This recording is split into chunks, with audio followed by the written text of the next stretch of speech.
The first thing I noticed was the damage. I stood outside my apartment in Atlanta, key in hand, and stared at the deadbolt. The metal was bent outward. The wood around it was split, pale and fresh. Someone hadn't forgotten to lock the door. Someone had forced it. A thin strip of paper lay on my welcome mat. 3 neat words in black ink. Talia, bonus paid. Next to it was a smear of brown lipstick, glossy and expensive, the kind that stays perfect under bright lights. My throat tightened. I didn't step inside. I listened. No voices, no footsteps. Just the building's hum and my heartbeat, heavy in my ears. That was the moment it became clear, cold and simple. My marriage wasn't cracking. It had already been broken into. I kept seeing that lipstick smear in my mind, like a fingerprint. It told me she'd been close enough to touch my life, close enough to leave a mark. And whoever broke in knew exactly what to take, and what to leave behind, quietly. My phone buzzed. Darius's name lit the screen like an order. I didn't answer, because the last time I saw my husband, he was raising a champagne glass to another woman, and 25 people were clapping like I didn't exist. So let me rewind. It was his 35th birthday. Darius Carter, the man who treated image like oxygen. He chose a members-only rooftop lounge near Peachtree Street. Private dining, crystal fixtures, a view that made everyone look successful. The table was long mahogany, polished like a mirror. 25 faces surrounded it. None were my friends. They were Darius's coworkers, gym partners, and loyal laugh track. The kind of people who laughed before the punchline, just to stay in his good favor. I sat at the head of the table because that's where the reservation placed me. But I felt like a guest in my own life. I had paid for the night with the last of my emergency savings, $9,347.50, once the hidden fees appeared. I told myself it was worth it. I told myself he would finally see me. A waiter poured champagne. People talked about promotions and deals. Nobody asked me anything. My job, medical billing, was always described by Darius as my little hobby, like I was playing at adulthood while he built the real future. Then he stood and tapped his flute with a knife. The room fell quiet in a single breath. Not for the moment, because they were trained to follow him. "Before we eat," he said, smiling, "I want to thank the one person who makes it all possible, the one person who truly gets me." My heart did something stupid. It fluttered. His eyes moved around the table, slow, theatrical. They passed right over me. They landed on Talia Monroe. Talia sat in a backless dress the color of dark wine. Her hair was smooth, honey brown, and her earrings caught every light. She didn't look surprised. She looked ready. Darius lifted his glass. "Talia," he said, "you're my true partner. You push me. You understand the vision. I couldn't do any of this without you." Applause burst out. Someone slapped the table. Someone whistled. Talia stood, gave a small bow, and blew him a kiss. Darius caught it with his hand over his heart. Proud, playful, cruel. I sat still and finally had a name for what I'd been swallowing for months. A work spouse affair. Not a joke, not office chemistry. A relationship with an audience, me included. And of course, Darius added, turning back to the room, I didn't forget my actual wife. They chuckled on command. He reached under his chair and pulled out a small gift bag. He placed it in front of me, then set his palm on my shoulder. Light for them, heavy for me. "Go on, Imani," he said. "Open it. It's special." Tissue paper crinkled. 25 eyes watched my hands. Inside was a plastic sleeve, like a cheap keycard holder. I slid the card out. Official sponsor, retired. For one beat, silence. Then laughter, loud and hungry. "Darius, you're savage!" someone shouted. My face burned, then went numb. A public humiliation gift, wrapped in humor so nobody had to admit it was cruelty. Talia drifted closer. She leaned in and kissed Darius on the cheek, slow enough for everyone to see. Her lipstick left a clean stamp on his skin. "You're terrible," she murmured. Her eyes met mine. No apology, just victory. I slid the card back into its sleeve with careful hands, the way you handle something sharp. I placed it beside my untouched plate, sea bass priced like a small punishment. My voice came out steady, almost polite. "Excuse me," I said. "I need the restroom." I stood, I smoothed my dress. I walked out. I didn't turn toward the bathrooms, I turned toward the exit. The host looked up. "Everything all right, ma'am?" "Everything is perfect," I said. "I need to settle the bill for the Carter party." "Sir, usually Not tonight," I cut in. "The bill, please." The receipt printed. $9,347.50. I stared at the number like a diagnosis. That money was my safety net, my one quiet promise to myself that I wasn't trapped. I slid my card across the counter anyway. Approved. I signed without shaking, not because I was calm, but because I was empty. "Please wait 10 minutes before bringing the receipt to the table," I said. "They're in the middle of a toast." "Of course," he replied, like I'd asked for water. Outside, the night air slapped my arms. I'd left my jacket on my chair. I didn't go back. The cold felt honest. My phone started buzzing before I reached the curb. Darius. Again. Again. By the time I unlocked my 10-year-old sedan, the one he refused to be seen in, I had 22 missed calls. I put the phone on silent and drove. City lights smeared into lines. My hands stayed steady on the wheel. Inside, everything felt hollow. The calls kept coming. 50, 70, 90. He wasn't calling because he missed me. He was calling because the room was watching, and I had walked off his stage. I drove to my sister Rochelle's duplex. The porch light was on, steady and warm. Rochelle opened the door before I knocked.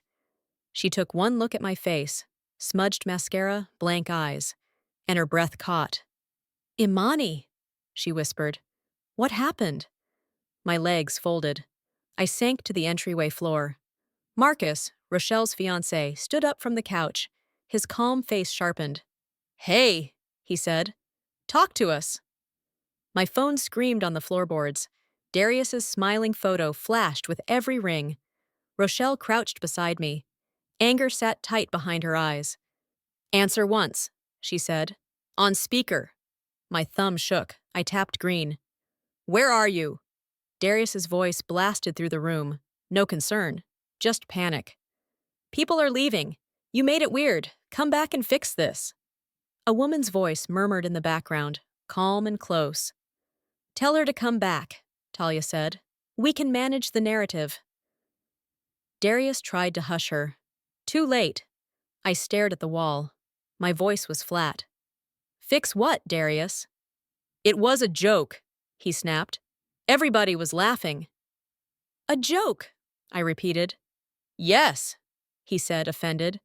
"And now you humiliated me." Rochelle took the phone from my hand like she was removing a blade. "She's done talking," she said, voice like ice. "Don't call again. Don't come here." She hung up and blocked him in 3 angry taps. The silence afterward felt different, protective. Marcus draped a blanket over my shoulders. Rochelle set a glass of wine beside me, like I was someone worth saving. I looked down at my fist. I was still holding the card. Official sponsor, retired. Darius meant it as an insult. He didn't know it yet, but he had also given me a starting gun. I didn't know about the secret cash reserve he'd been building behind my back. I didn't know Marcus would run a forensic divorce audit the next morning and show me my life in bright yellow lines. I didn't know the story would end with corporate expense fraud, HR investigations, and a husband begging for mercy. All I knew was this: I was done paying for my own erasure. So don't go anywhere. Because the next morning, one number on a screen changed everything. If you can, tap like so this reaches someone who needs it, and drop a comment telling me what time it is for you and where you're watching from. Sometimes one sentence is enough to say, "I was here." I woke up on Rochelle's couch with a stiff neck and a mind that wouldn't slow down. The kind of headache you get when the story of your life suddenly changes genres. Morning light slid through the blinds in thin lines. The duplex smelled like coffee and clean laundry. Ordinary, safe things. For a few seconds, I let those smells trick me into thinking I was still the woman I'd been before that rooftop. My phone sat face down on the end table. Rochelle had blocked Darius last night, but I still felt the ghost of his calls in my hands. Rochelle appeared in the doorway holding a sweatshirt. My sister was 2 years older than me, steady as a doorframe. "Put this on," she said. "You're cold." I pulled it over my head. It was soft and smelled like her life. Books, candles, and that lemon detergent she always buys on sale. "You're going to tell me everything," she said. Not as pressure, as permission. Marcus sat at their small dining table with my laptop open. Papers were spread out in neat stacks. He wasn't dramatic, and that was why it scared me. When Marcus got quiet, the truth was usually simple and sharp. "Morning, Amani," he said. "Coffee's fresh." I wrapped my hands around the mug Rochelle handed me, but the warmth didn't reach my chest. My chest was still back on that rooftop, listening to 25 people laugh while my husband smiled. A public humiliation gift. That cheap card, official sponsor, retired, had been handed to me like a joke, but it landed like a verdict. Everyone laughed because laughing kept them clean. If they called it cruelty, they would have been part of it. Rochelle pulled a chair close, knee to knee with mine. "Start from the beginning," she said. "Not just last night, the whole thing." So I tried. I met Darius Carter at a fundraiser downtown when I was 26. He was polished in a way that made him look like he belonged everywhere. Bright smile, nice suit, a watch that flashed when he moved his hand. "I'm Darius," he said, and when I told him my name, he repeated it slowly. "Imani." Like it mattered. He asked questions and waited for the answers. He texted full sentences. He showed up when he said he would. After years of dating men who treated effort like weakness, that felt like respect. We moved fast. Darius called it momentum. He talked about building a life like it was a plan. I didn't realize I was being added to that plan the way you add a line item to a budget. He worked at a consulting firm with glass walls and loud confidence. He dressed like success and spoke like success. He made future sound like a place only he could lead us. When he proposed, he said, "Now we can finally be official." I remember smiling. I didn't hear the warning hidden in that word, official, like a label, like ownership. After we married, Darius's world expanded and mine narrowed. I kept my job in medical billing because I liked stability. Darius called it my little hobby, always with a smile that made it sound sweet instead of small. "You don't have to stress," he would say. "I've got us."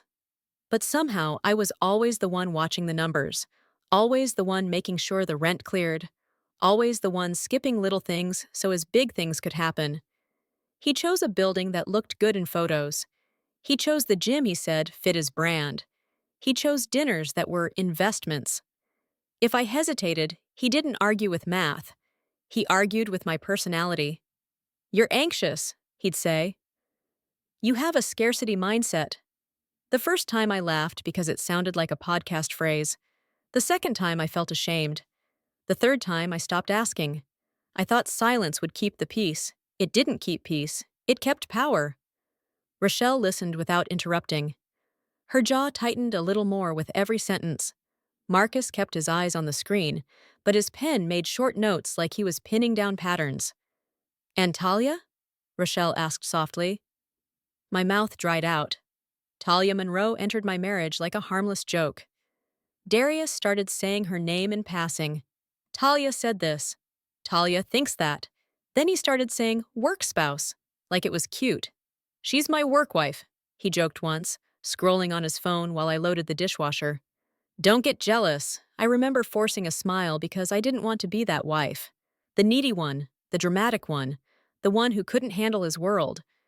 But the joke didn't stay a joke. He stayed late more often. He stepped outside to take calls. He guarded his phone like it was a second heartbeat. When I asked why he felt far away, he said, "Because I'm building our future. You should be proud." He didn't have to shout to shrink me. He could do it with a sentence. And last night, he finally made it public. He toasted Talia as his true partner. He let her kiss his cheek and leave her mark. He handed me that card and watched the room roar. A work-spouse affair doesn't always start in a bed. Sometimes it starts in a boardroom, with people clapping like it's normal to replace your wife in front of her. Rochelle covered my hand with hers. "You didn't deserve any of it," she said. I stared into my coffee. "I paid for it," I said.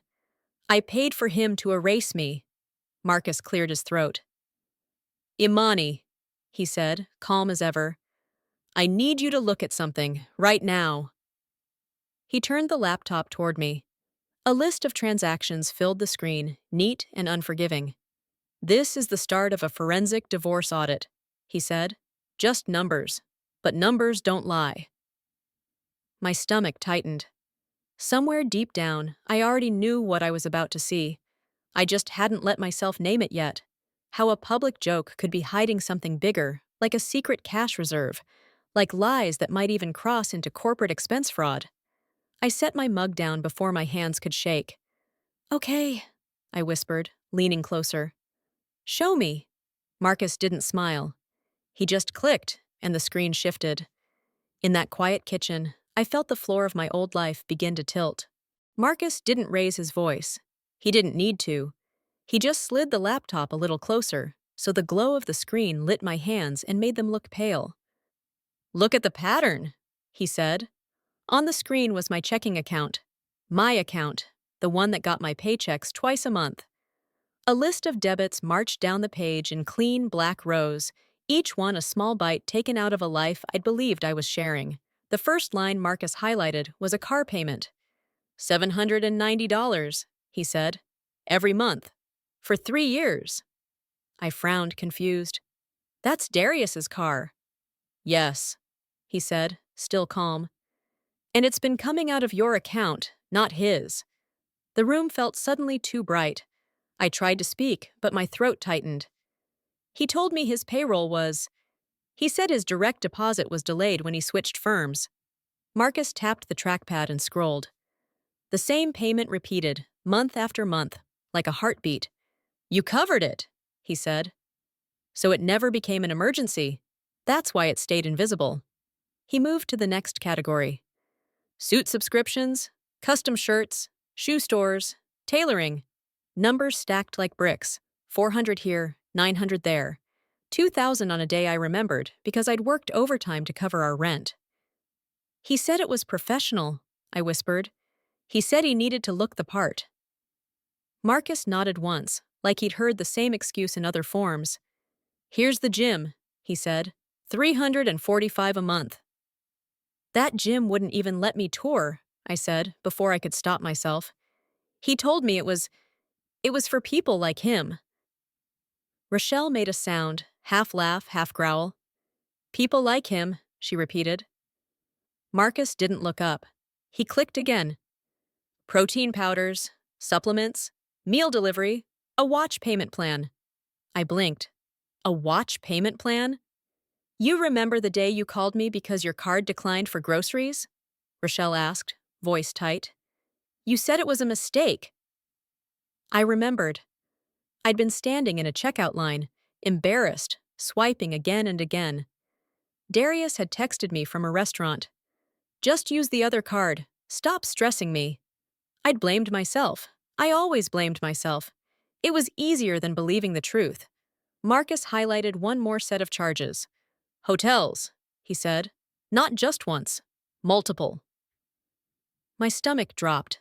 "He travels for work." "These are not on a company card," Marcus replied. "And the dates don't match what he told you." The words landed like ice water. I stared at the screen until the numbers blurred. "This," Marcus said gently, "is the beginning of a forensic divorce audit. It's what accountants do when the story and the statements don't match." Divorce. The word should have sounded dramatic. Instead, it sounded accurate, like a medical term you don't want but can't deny. He pulled a yellow highlighter from the table, uncapped it, and drew a thick line down a printed statement. "In 36 months," he said, You paid $138,000 of his personal expenses out of your salary. Rochelle sucked in a breath. I felt my face go numb. That's not possible, I said automatically. Marcus met my eyes, steady. It is. Because you didn't pay it all at once. You paid it 100 times in pieces. A suit here, a gym there, a dinner you thought was networking, a dinner I thought was an investment in us. I tried to swallow, but my mouth was dry. But he said we were tight, I whispered. He said we had to be careful. He said his money was tied up. Marcus clicked to a different tab. Let's look at his money, he said. A new account appeared, one I had never seen. Darius's name sat at the top, alone, like a signature. Balance, 173,412.18. My lungs stopped working for a second. What is that? A high-yield savings account, Marcus said. In his name only. Rochelle leaned forward, eyes wide. He's been sitting on that? Marcus nodded. It's a secret cash reserve. Every paycheck he earned, he kept, while you covered the life he was showing the world. The room tilted. I grabbed the edge of the couch cushion, as if I could hold myself in place. I said, voice small. I thought we were building together. Rochelle's hand tightened around mine. Baby, she said softly, but her softness had teeth in it. He was building. You were paying. I stared at the balance again. $173,000. While I had been skipping lunches, while I had been counting quarters between bills. In my mind, I saw the rooftop, the long table, the crystal lights, the laughter. The card that said, official sponsor, retired. A public humiliation gift, wrapped in humor so the room could enjoy it. I looked up at Marcus. What do I do? I asked. Marcus didn't hesitate. You call someone who knows how to fight, he said, and you stop trying to be nice. He stood, pulled his phone from his pocket, and scrolled. Her name is Vanessa King, he said. She's the best divorce attorney in the city, and she hates men who treat marriage like a bank. Rochelle nodded hard. Call her! My hands shook as Marcus put the phone on speaker. A woman answered on the second ring. No greeting, just a voice like polished steel. King. Marcus introduced himself quickly. He didn't embellish. He didn't dramatize. He said my name. He said Darius's. He said economic abuse, like it was a category he'd seen before. Vanessa listened without interrupting. When Marcus finished, there was a pause. Bring her in, Vanessa said. Today, and tell her not to delete a single message. 2 hours later, Rochelle drove me downtown. The city looked the same traffic, the same billboards, but I felt like I'd stepped into a different version of my own life. Vanessa King's office sat high in a glass building, the kind of place where you can see the skyline, but not the street. Her lobby was quiet, neutral, expensive in a way that didn't ask for attention. No artwork meant to comfort, no soft music meant to distract. Vanessa was in her late 50s, with close-cropped hair and eyes that didn't waste time. She wore a charcoal suit that fit like armor. She didn't offer tea. She didn't offer sympathy. She offered a legal pad and a pen. Start from the beginning, she said. Don't edit yourself. So I told her. I told her about Darius calling my job a hobby, about the scarcity mindset line, about how he said my questions were anxiety, not logic. I told her about Talia, how her name slid into our home like smoke, how he called her his work wife, like it was cute, how he framed it as normal. Then I told Vanessa about the rooftop, the toast, the laughter, the kiss, and the card. Vanessa's pen moved fast. Her face didn't change. When I finished, she tapped the paper once. You understand that you were publicly degraded in front of witnesses, she said. Yes, I answered, though my voice felt far away. And you paid for the event from your personal funds, she said. Yes. Good, she said. That's documentation. That's motive. And it's a gift. I blinked. A gift? Vanessa's mouth didn't smile, but something in her eyes sharpened. Because men like your husband believe their charm protects them, she said. They think their jokes are shields, but jokes are admissions. She flipped her legal pad to a new page. Here is what we are going to do, she said. We file today. We petition for temporary orders. We request exclusive use of your residence if the lease is in your name. We move to freeze all known assets. That includes the secret cash reserve. We subpoena every account, every card, every expense report that touches him. Expense report. The words made something stir in my stomach. Darius loved to talk about business travel, about clients, about being on the road. Vanessa's eyes held mine. And, she continued, we prepare for what this really is. What is it? I asked. A work-spouse affair that bled into financial misconduct, she said. Often those two things walk together. My pulse thudded. Vanessa slid a retainer agreement across the desk. The number at the bottom made my stomach clench. Rochelle squeezed my shoulder. This is your oxygen, Vanessa said, almost kindly. You can't win this while you're holding your breath. I signed. When Darius was served with the preliminary papers, my phone turned into a siren. Calls from unknown numbers. Texts from people I didn't know well enough to have in my life. The first voicemail was from Loretta, Darius's mother. Her voice was smooth and disappointed, like she was correcting a child in public. Imani, she said, I am appalled. To abandon my son on his birthday over a harmless joke, to attempt to steal his hard-earned money, you are being dramatic. Call him and apologize. I stared at the transcript Vanessa's paralegal sent me later and felt nothing. Loretta's words were a script. The same script Darius used, just dressed in pearls. Then the text came from his coworkers. Hey, Imani, Darius is a wreck. Come on, it was office humor. You're making everyone uncomfortable. Walk it back, fix it, make it smooth again so their world didn't have to feel messy. One message made my skin crawl. He's going places, don't ruin him. I forwarded everything to Vanessa's office with the subject line, harassment. Vanessa replied in one sentence. Good. Keep feeding me rope. 2 nights later, at 2:07 a.m., a message request appeared on Instagram. Talia Monroe. My thumb hovered over the screen. Rochelle, half asleep on the other side of the couch, sat up when she saw my face. Don't respond, she whispered. Read, screenshot, send. I opened it. Talia's message was long, too long for innocence. Imani, it began. I wanted to reach out woman to woman. I know you're hurting, but you need to see the bigger picture. Darius is a high performer. He's going places. He needs a partner who can keep up, not someone who holds him back with a scarcity mindset. My stomach turned. Scarcity mindset, the phrase Darius had used on me like a stamp, like a diagnosis. And now it was in her mouth too. Talia continued. She said my insecurity drained him, that he felt like he was walking on eggshells, that the rooftop gift was meant to lighten the mood, that a real partner would have laughed. And then, like she couldn't help herself, she wrote, We've talked about this a lot. We. The word lit up like a flare. I took screenshots until my fingers hurt and sent them to Vanessa. Vanessa replied 40 seconds later, This is not a message. This is evidence. Do not reply. The next day, the court granted temporary orders, exclusive use of our apartment, a preliminary hold on certain assets.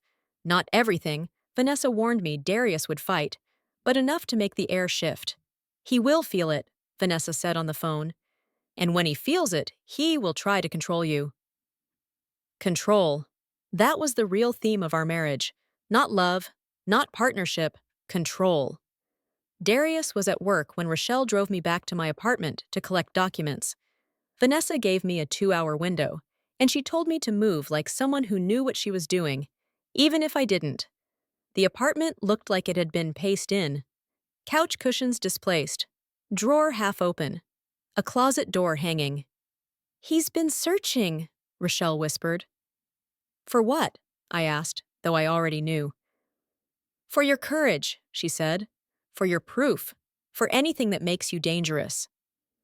I went to the file cabinet in the spare room, the little office I used for bills and paperwork. I opened the drawer where I kept tax returns and insurance forms. My hand brushed against something thick shoved behind the hanging folders. A file folder labeled in Darius's sharp handwriting, Carter Strategy, LLC. My heart began to pound. I pulled it free. Inside were statements, a brokerage account, not his savings, not the high-yield account Marcus found. Something else. Rochelle, I whispered. She stepped closer. What is it? I flipped through deposits. 10,000, 15,000, a pattern that didn't belong to my paycheck. The balance at the top made my stomach drop. $92,784.11. A second secret account. My hands started to shake, not from fear, but from the sick clarity of it. He didn't just hide money, he built a second life with it. I was about to take a photo for Vanessa when I saw a recent transaction. 2 weeks ago, transfer out. $3,500. Memo. Talia bonus. I stared until the letters swam. Bonus. Like payroll, like she worked for him. In my mind, the rooftop replayed. The toast, the kiss, her lipstick stamp, the laughter. So the work-spouse affair had a paycheck. A reward. A little thank you for replacing me. My skin went cold. Rochelle read over my shoulder and made a sound like she might throw something. Oh my God, she breathed. He paid her. I took photos of every page, my hands trembling. Then I shoved the folder into my tote bag like it was evidence and poison at the same time. We moved fast. Passport, social security card, birth certificate, a few personal items. I didn't touch his suits. I didn't touch his watches. I didn't care about his things anymore. I cared about my life. On the drive back to Rochelle's, my phone buzzed with a call from an unknown number. Vanessa. I found another account, I said before she could speak. A brokerage, 92,000, and he transferred 3,500 to Talia. Memo says Talia bonus. Vanessa's inhale was sharp. Good, she said, and for the first time I heard satisfaction in her voice. That's a smoking gun. That's undisclosed asset activity. That's potential tax fraud. And paying the affair partner from a hidden account, that's a story judges understand. I took pictures, I said. Send them now, she replied. And I want you to stay at Rochelle's. Do not go back alone. Do you understand me, Amani? Yes. Because he is going to realize you found it, Vanessa said. And he is going to panic. She was right. That evening, when I returned with Rochelle to grab more clothes under the temporary order, I saw the deadbolt. Bent outward, wood split, the door scarred. My stomach dropped into my shoes. Rochelle reached for my arm. Call Vanessa, she whispered. We stepped inside slowly. The apartment was ransacked, but not like a random burglary. The TV was still there. The laptop on the kitchen counter was untouched. Jewelry I hadn't bothered to wear in years sat in its dish. The only thing missing was in the spare room. The file cabinet drawer hung open like a mouth, empty. My desk drawers were pulled out, papers scattered. The box where I kept copies of Marcus's printouts, my screenshots, my notes, gone. He had taken my proof. I stood in the doorway and felt something shift in me. Not fear, not sadness, anger, cold and organized, like a door locking from the inside. I called Vanessa. My voice didn't sound like mine. It's gone, I said. He broke in. He took everything. There was silence on the line. Heavy. When Vanessa spoke, her voice had dropped into something lethal. He just committed a felony, she said. Burglary. And spoliation of evidence. My stomach clenched. But if he took it, I whispered, does that mean I have nothing? No, Vanessa snapped. It means he confirmed the folder exists. It means he's scared. And fear makes people sloppy. What do we do? I asked. We go to war, she said. I'm filing emergency subpoenas, banks, brokerage, payroll. And if he tries to claim privacy, we will remind the court he broke into your home to hide assets. Stay put. Be boring. Let me be loud. Boring. I almost laughed. Nothing about my life felt boring now. The next weeks were a slow kind of hell, a paperwork hell, a waiting hell. Darius's attorney filed motions to block subpoenas. They claimed financial privacy. They implied I was hysterical. They tried to make me sound like a woman who couldn't handle a joke. The phrase harmless joke showed up in official documents like it was evidence. Vanessa smiled when she read it. Good, she said. They're building their case on arrogance. Meanwhile, Darius's calls found new paths. He emailed. He sent messages through colleagues. He left flowers at Rochelle's door, cheap carnations wrapped in plastic, like apologies from a grocery store. Rochelle threw them in the trash without opening the door. At night, I lay awake on Rochelle's couch and stared at the ceiling fan, listening to the house settle. My savings shrank as Vanessa billed hours.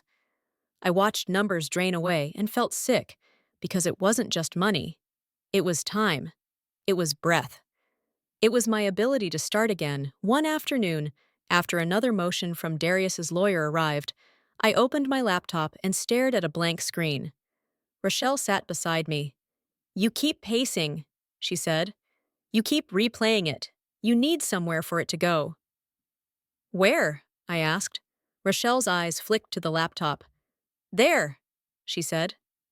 Write it. I hesitated. I'm not a writer. Yes, you are, Rochelle replied. You just never wrote for yourself. So I did. I created an anonymous blog with a plain white background.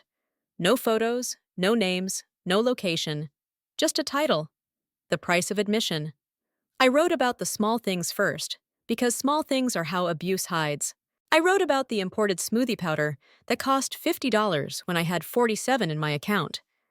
I wrote about how Darius called my job a hobby while he spent my salary on his brand. Then I wrote about the rooftop. I wrote about the toast to his true partner. I wrote about the public humiliation gift. I wrote about the card in the sleeve, about the laughter, about the lipstick stamp. I wrote about the secret cash reserve Marcus found, the money Darius kept while I paid his life. I wrote about the second account and the Talia bonus transfer. I wrote about the door being kicked in and the proof being stolen. I didn't call it justice. I didn't call it revenge. I called it truth. My hands shook when I hit publish. I sent the link to Rochelle and Marcus. That was all. I didn't share it anywhere else.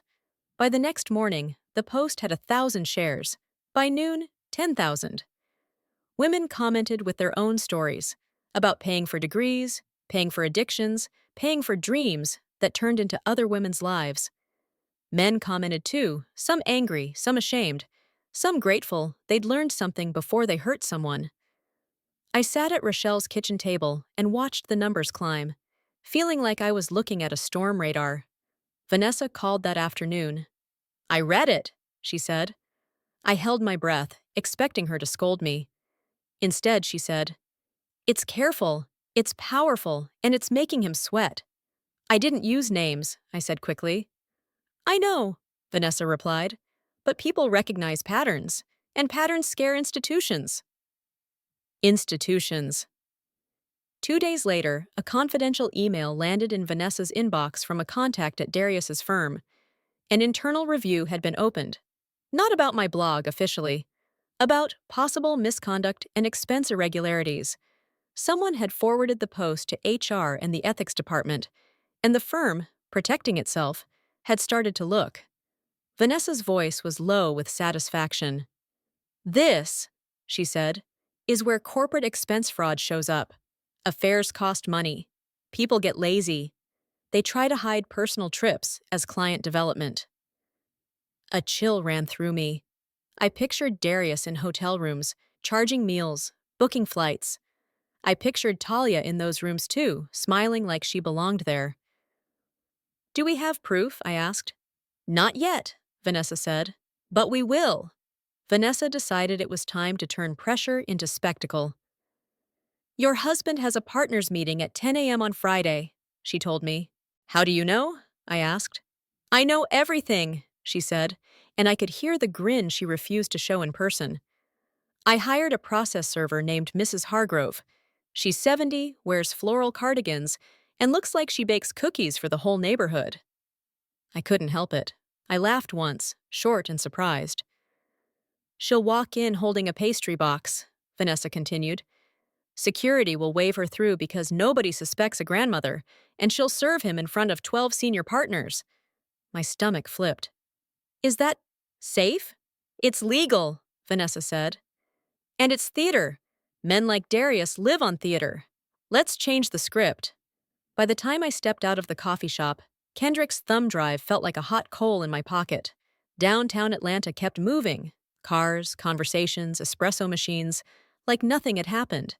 But I could feel the timeline shift under my feet, quiet and irreversible. It wasn't thunder, it was pressure. But inside me, something had changed shape. I walked back to the parking lot with the drive heavy in my pocket and the recording still running on my phone.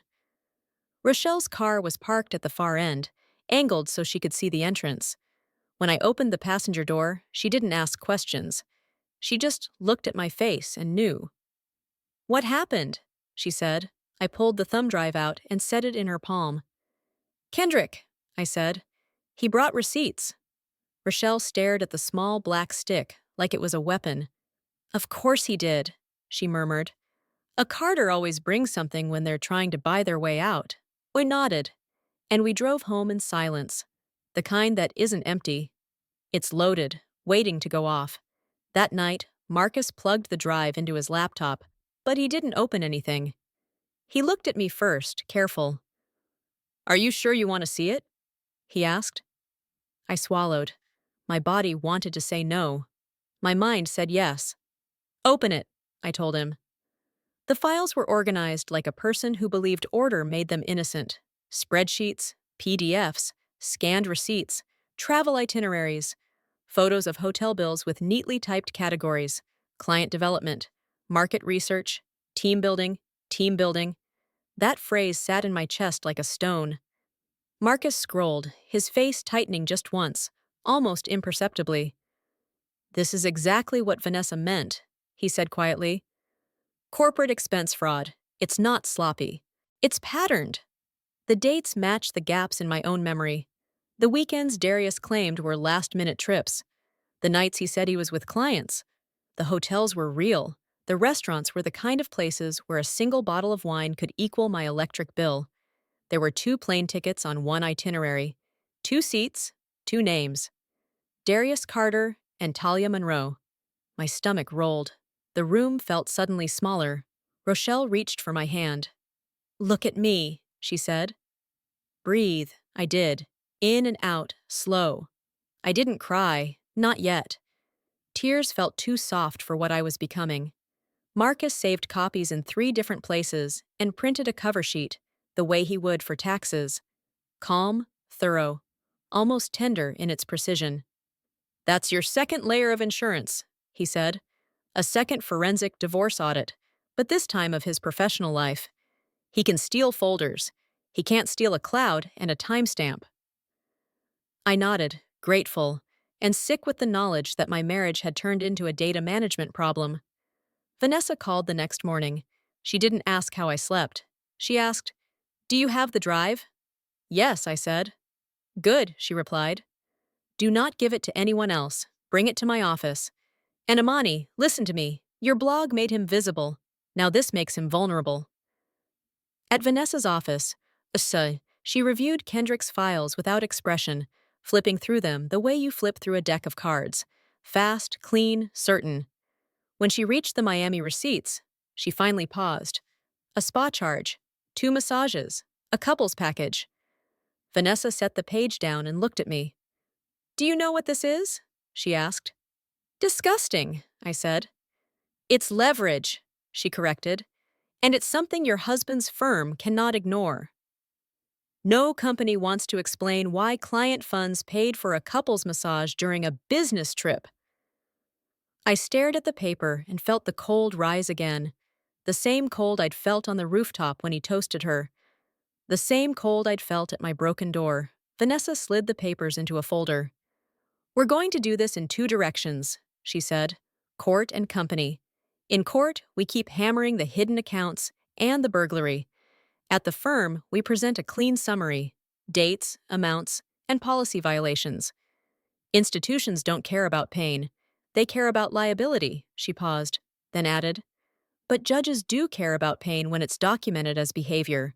And your public humiliation gift? That card? It becomes proof of intent. It shows he thought degrading you was entertainment. I could hear the word in my head again. Sponsor. That's what he called me without saying it. Vanessa's paralegal, a young woman named Janelle, took my screenshots of Talia's message and organized them into exhibits with labels and dates. She treated my humiliation like paperwork, which should have felt insulting. Instead, it felt strangely comforting. Pain became evidence. Evidence became power. On Tuesday, we went to court for an emergency hearing. No drama, just fluorescent lights, and a tired judge who had seen too many smiling husbands. Darius showed up in a sharp suit, trying to look harmless. Vanessa let his attorney talk about a misunderstanding, then laid out the facts: the undisclosed brokerage, the Talia bonus transfer, and the forced entry after temporary orders. The judge's patience snapped. She expanded the asset restraint, renewed my exclusive occupancy, and warned Darius to stay away from the residence. Effective immediately. Outside the courthouse, Darius tried to approach me. "Imani," he said, voice low, as if the quiet made him innocent. "Can we talk?" Vanessa stepped between us like a door closing. "No," she said simply. "All communication goes through counsel." Darius's eyes flashed. "You're really going to do this?" he spat. I didn't respond. Rochelle had told me once, years ago, that silence can be a weapon when you choose it. I chose it then. That afternoon, the harassment shifted. Darius couldn't reach me directly, so he tried to reach my reputation. A colleague of his sent me a message on LinkedIn, of all places, a woman I'd met once at a holiday party. "Imani," she wrote, "people are saying you're trying to take him for everything. That's not you. Call him. Handle this privately." Privately. The word made me laugh, one short bitter sound. He had humiliated me publicly, but I was supposed to heal him privately. Rochelle blocked her for me. Then another message came from an unknown number. "You think you're smart, you don't know who you're messing with." Rochelle wanted to call the police immediately. Vanessa advised we log it first. "Threats become exhibits," she said. "Let him keep talking." That night, I lay awake again, staring at Rochelle's ceiling fan. The blades spun slow, steady, like time pretending it doesn't care. On the nightstand, my phone stayed face down. Even blocked numbers felt loud in my mind. In the dark, I remembered a moment from early in our marriage. Darius had come home late, smelling like cologne and restaurant air. I asked where he'd been. He smiled and said, "Work. Don't start." I hadn't started. I had stopped. I had swallowed my question because I didn't want to be the kind of wife he mocked. Now I understood.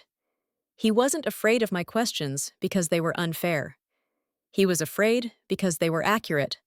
2 days later, Vanessa got confirmation that the firm had opened a formal investigation. Not rumor, not gossip. A real case number, an internal email chain, the kind of thing that makes executives get quiet. "Someone forwarded your blog post to the ethics officer," Vanessa told me. "And your husband's firm is not loyal to him. It's loyal to itself." I pictured the office again. The glass walls, the sleek lobby, the partners who clapped for him. People like that don't protect a man who becomes expensive. Vanessa prepared a packet, a concise summary of the expenses, the dates, the categories. She didn't mention heartbreak. She didn't mention humiliation. She didn't mention the way Talia's lipstick stamp had burned into my memory. Institutions don't care about stamps. They care about liability. But still, Vanessa included one photo, the card in its plastic sleeve. Official sponsor, retired.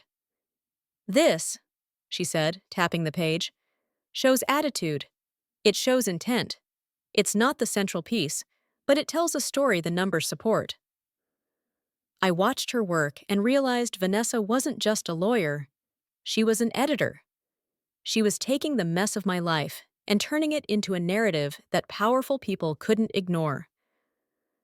On Friday, the process server went in. Vanessa didn't let me come. You don't need to watch your pain become entertainment again, she said. We're not feeding them your face.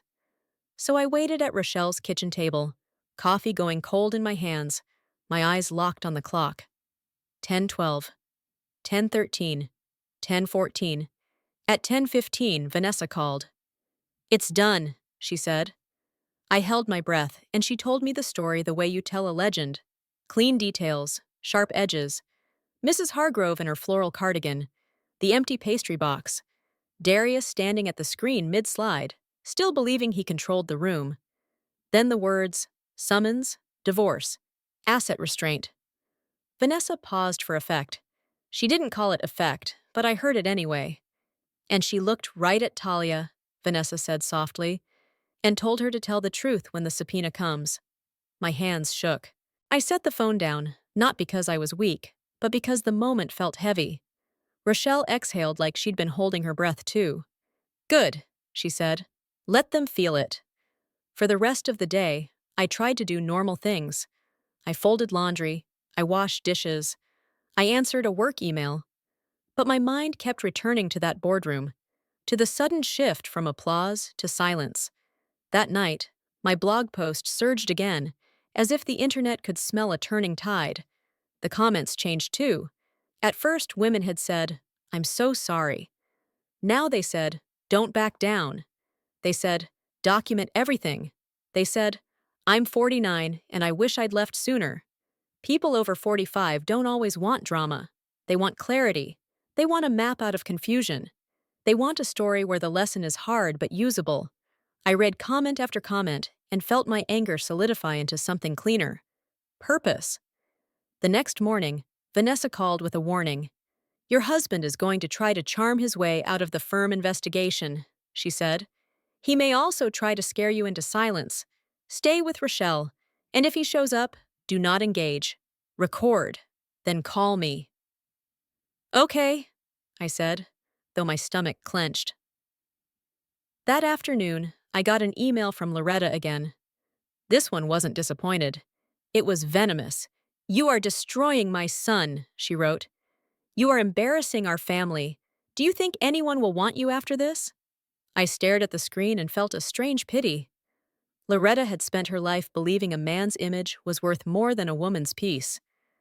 I forwarded it to Vanessa. Exhibit. Then, just after midnight, a new message request appeared. Another from Talia, but this time shorter. Please stop, it read. You don't understand what you're doing. Rochelle leaned over my shoulder. Now she's scared, she whispered. I didn't respond. Screenshot, send. Vanessa replied, Good. Fear makes mistakes. By the following week, the bank subpoenas started returning. Not the final results yet, but enough to confirm the existence of the accounts I'd photographed. Vanessa smiled when she saw the confirmation letter. He can't pretend it's imaginary anymore, she said. And if he lies, the court will punish him. In the middle of all this, my job still expected me to be normal. Patients still needed their billing corrected. Insurance companies still denied claims like it was sport. Life didn't pause just because my marriage had turned into a case file.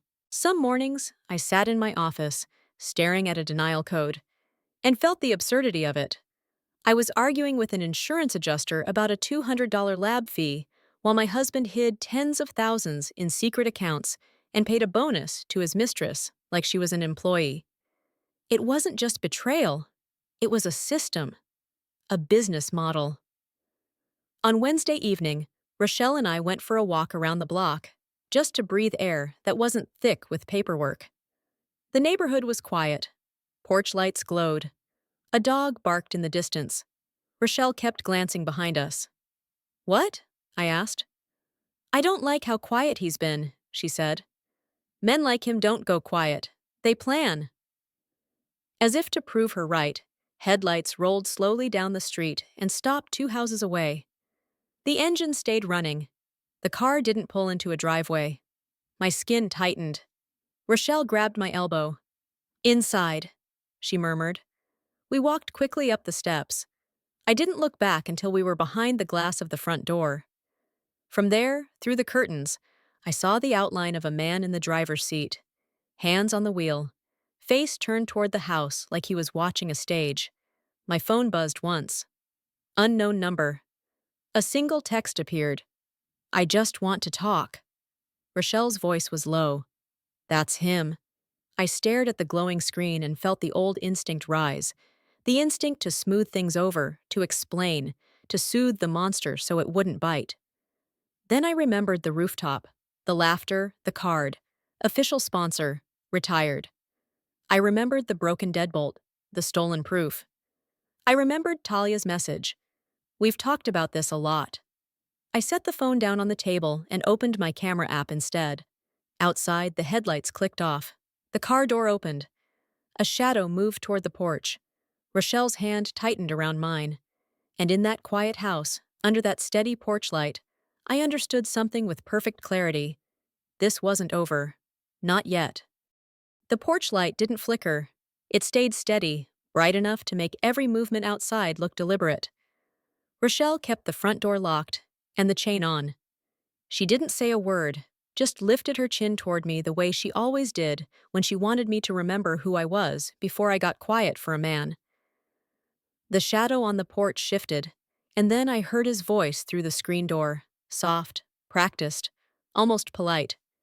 Imani! Darius. He was close enough that I could smell the night air on him, mixed with that familiar cologne he used to spray like a promise. In the porch light, he looked smaller than he had on the rooftop, but his confidence was still there, clinging to him like a suit he refused to take off. Rochelle didn't open the door. You're not welcome here, she said, flat and loud enough for neighbors to hear if they were listening. I just want to talk, Darius replied. I'm not here to cause trouble. Trouble was what he called consequences. I lifted my phone and hit record, keeping it low so he wouldn't see the red dot. My hands were steady. Fear had burned itself out days ago and left something colder behind. What do you want, Darius? I asked. His shoulders rose and fell like he was forcing calm. He held a bouquet of cheap carnations wrapped in crinkled plastic, the kind you grab when you don't want to spend real money on remorse. I made a mistake, he said. I was trying to lighten the mood, and it went too far.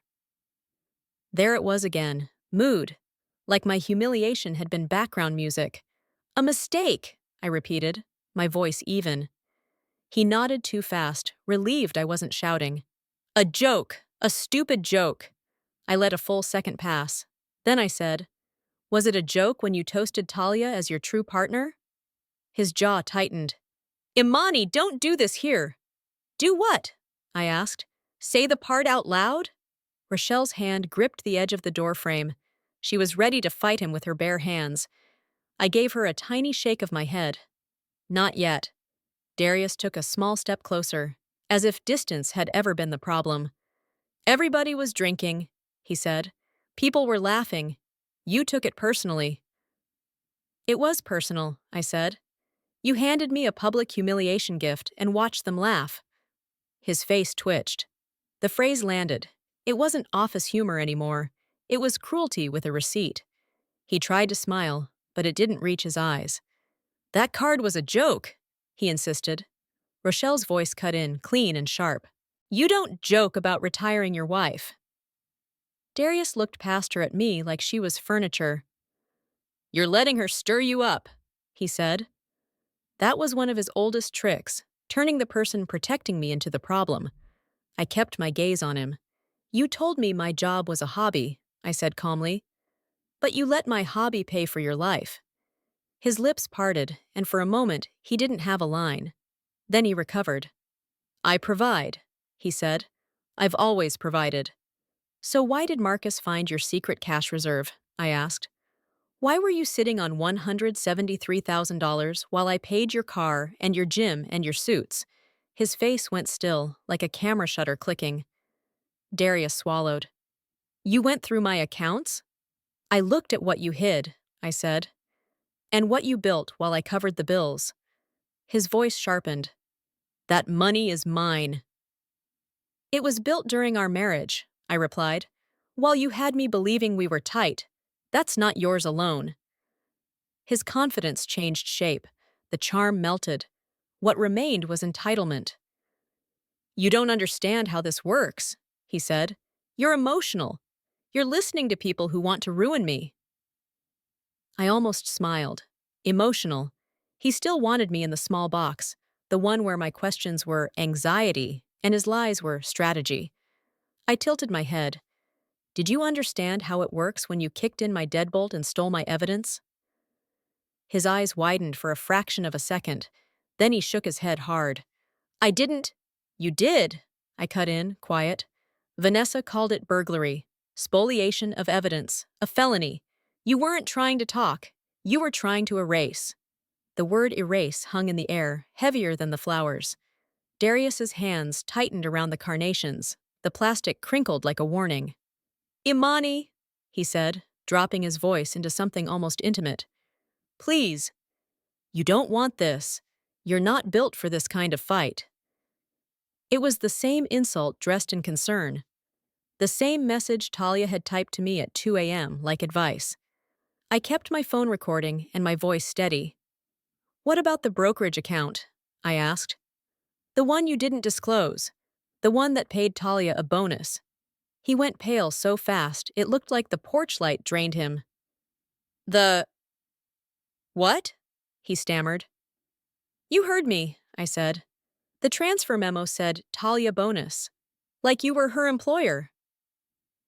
For the first time, Darius looked afraid. Not the kind of fear that feels sorry.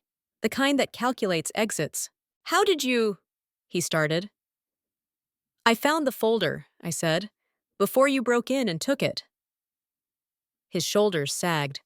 His mouth opened and closed once, like he was searching for a new lie, and realizing he didn't have time to build it. And then I said the last piece, the one that made his eyes dart toward the street. And the trips, I added. Miami, Chicago, Napa, the spa, the hotel rooms, all billed to clients. Corporate expense fraud. He whispered, Who told you that? I let the smallest pause stretch.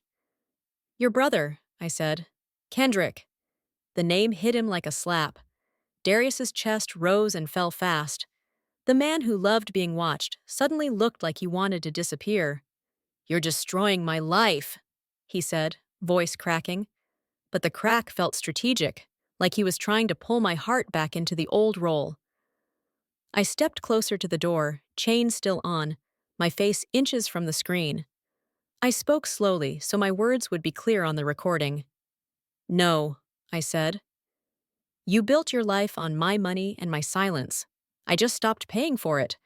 Rochelle opened the inner door a crack, just enough to push the carnations back through the gap. They fell onto the porch boards with a soft, ugly thud. Get off this property, she said.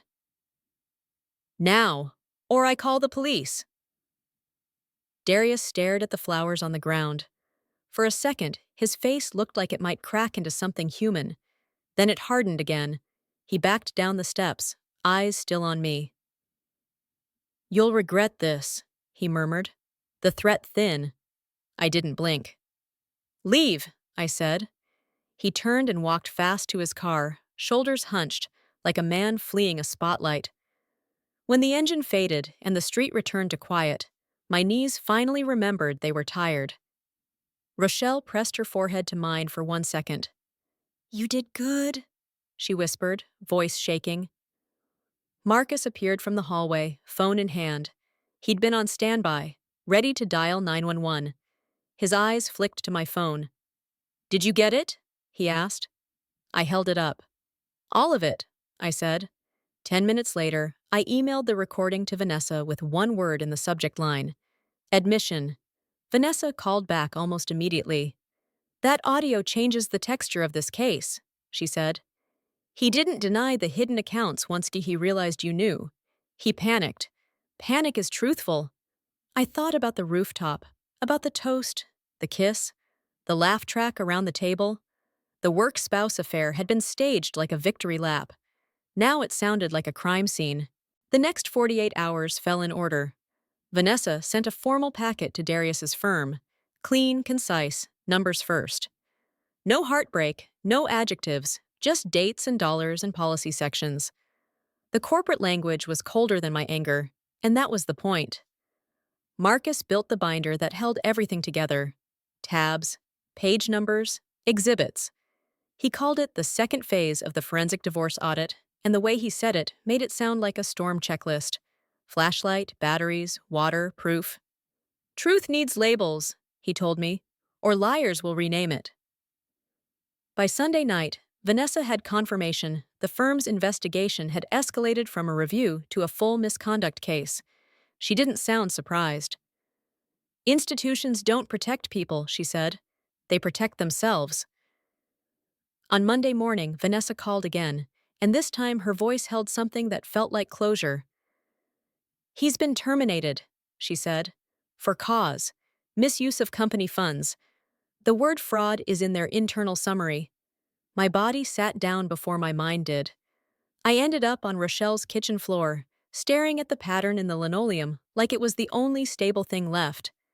Rochelle crouched beside me. "Breathe," she said. "Just breathe." "What about Talia?" I asked, my voice flat. "Transferred out," Vanessa replied. "Effective immediately. They're moving her away from the people who know her face." I pictured Talia in her backless dress, bowing after Darius's toast, as if she'd earned applause. I pictured her reading an email that told her to pack and leave. I didn't feel joy. I felt the quiet satisfaction of a door locking. For the first time in years, I wasn't trying to convince anyone I was reasonable. At 45, 50, 60, people stop craving drama and start craving clarity. They want to know what is true, what is safe, and what is next.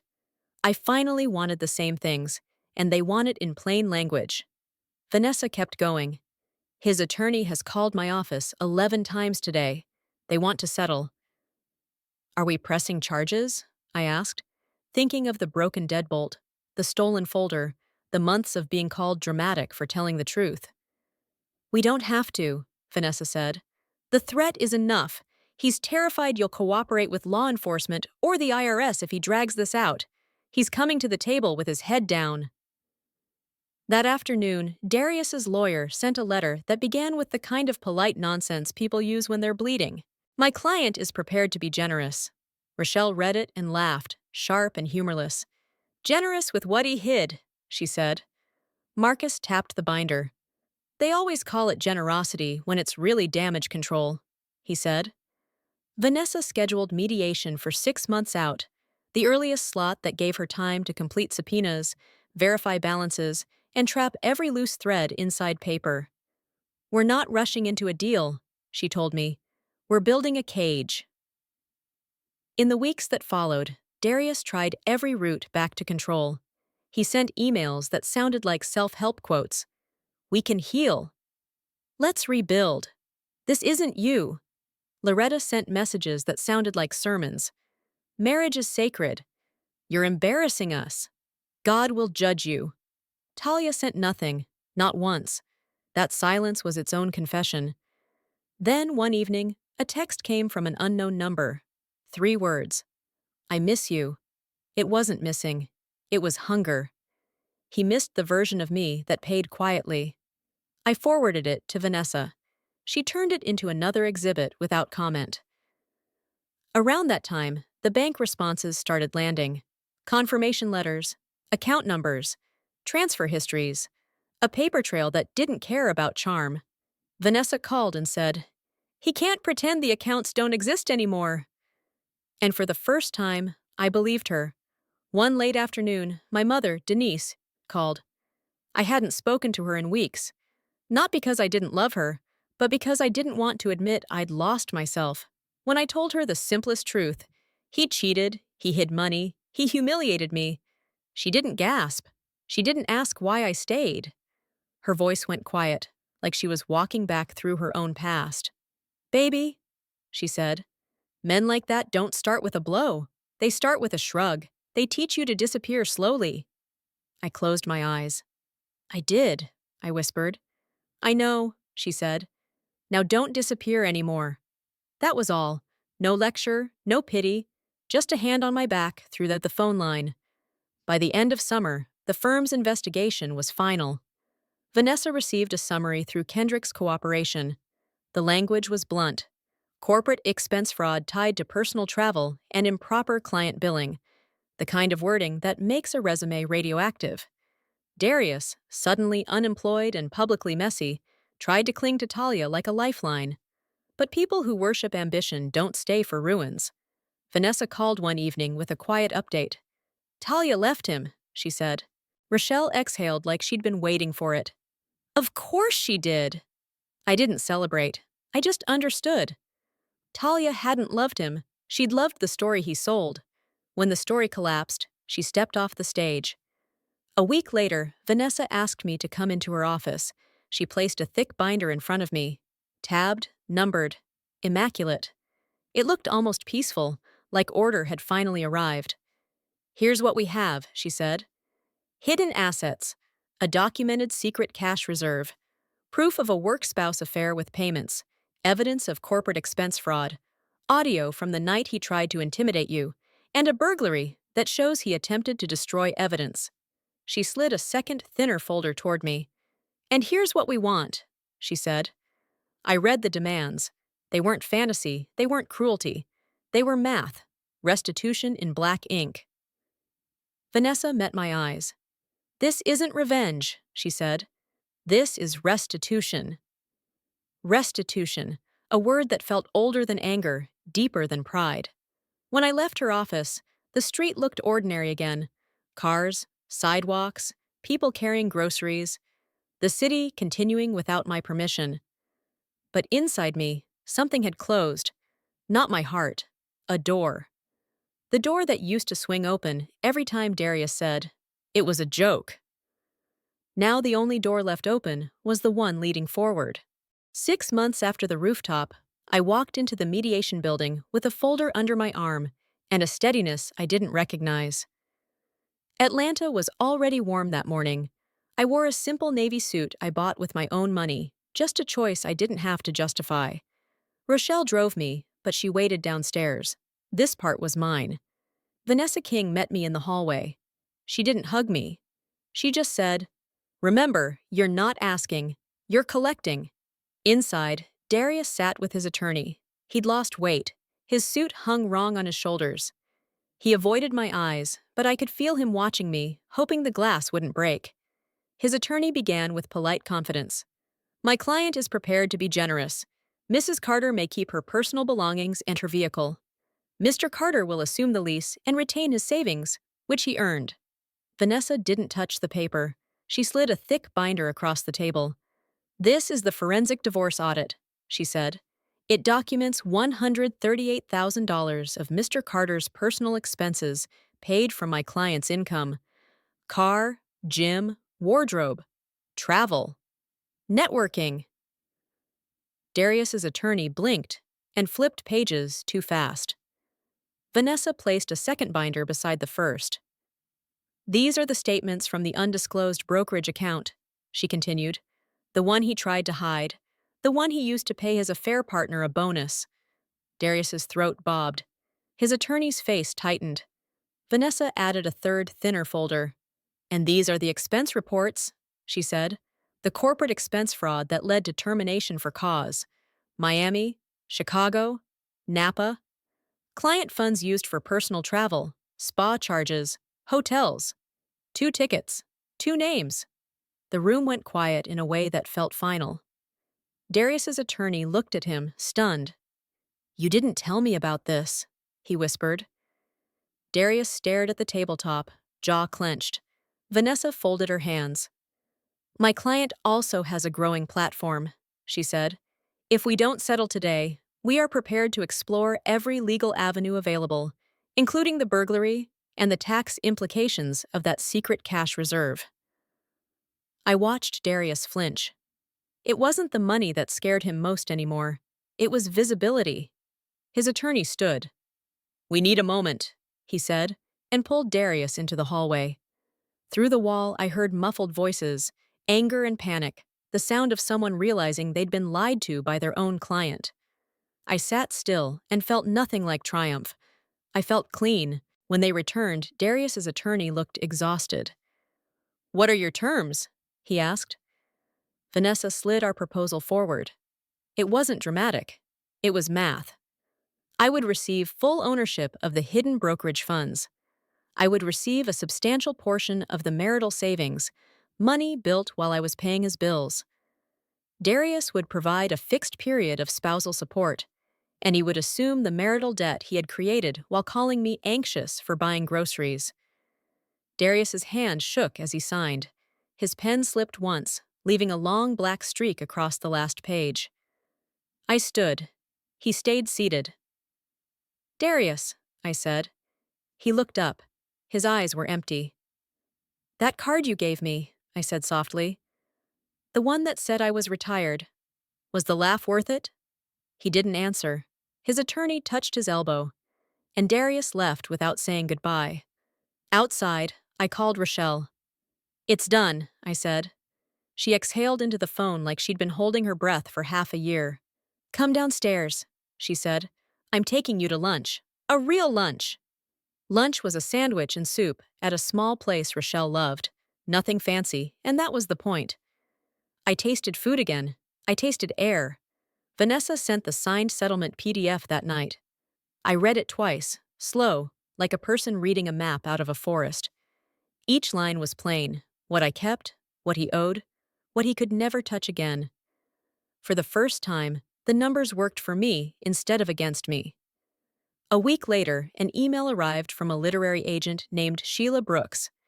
She said my anonymous post had been forwarded to her by 3 women and 1 furious accountant. She wanted a call.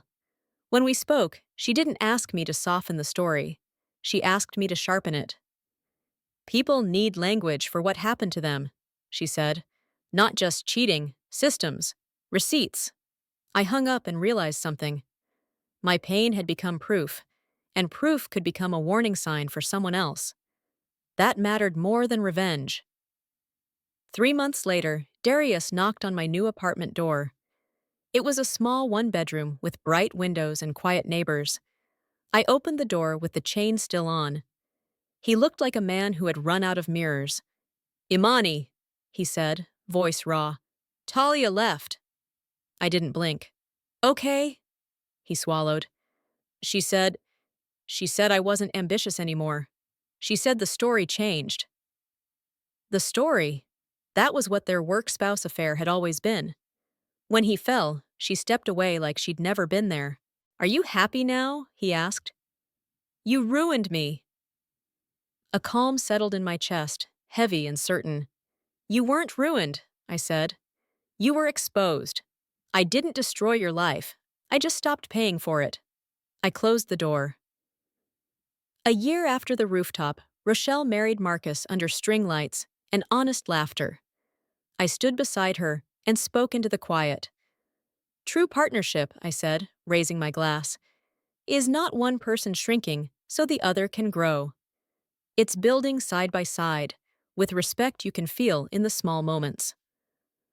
After the wedding, my mother Denise sent me a photo from a community art class, paint on her hands, a grin on her face. Her message was short: "No more waiting." On the wall above my desk, I framed the plastic sleeve that once held Darius's joke, not because I missed the pain, but because I understood it. That public humiliation gift became the receipt for my freedom.